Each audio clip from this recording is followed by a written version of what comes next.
TUPE stands for the Transfer of Undertaking Protection of Employment Regulations. What it effectively means is that there is protection for employees when a business is purchased lock, stock and barrel. The employees that work in a business that is being purchased are called affected employees. So effectively, their employment transfers over to the purchasing business with their employment terms, i.e. what's set out in their contract of employment and in staff handbook, remaining the same. This is effectively law brought in to stop a wholesale sacking of employees. Certainly similar to redundancy, there needs to be an information giving process and a consultation process.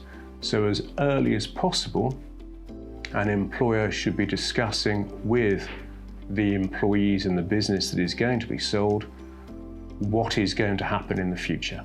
It's then up for the purchaser of the business to consult with those employees about what changes, if any, are going to be made. They won't be able to change many things, as I say, because of TUPE won't allow them to. And there can be discussions with regard to those changes. What you actually can't do as a purchaser of a business is change the terms and conditions of an employee. And that is the case even if the employee consents, because the changes are void, they do not take effect. The case is that sometimes an employee can agree, and if those changes are favourable, clearly the employee won't do anything about it in the future.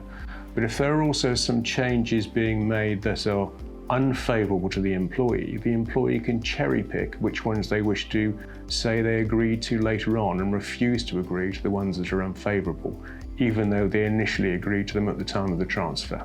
When a TUPE purchase takes place, if an employer decides for whatever reason they don't want a particular employee to come across, then they need to make a decision, because if they simply decide that they want to bring their employment to an end at the time of the transfer of the business taking place, that employee could claim that they have been automatically unfairly dismissed. What an employer really needs to do in those circumstances is actually to enter into a settlement agreement with them to bring their employment to an end on the agreed terms, so that they pay them a bit more to close off any claims, bearing in mind they know that if they brought a claim to an employment tribunal, that employee would probably have a good prospect of success of winning that particular claim, and it will cost the employer far more money to run that claim and lose it, as opposed to actually paying them off earlier.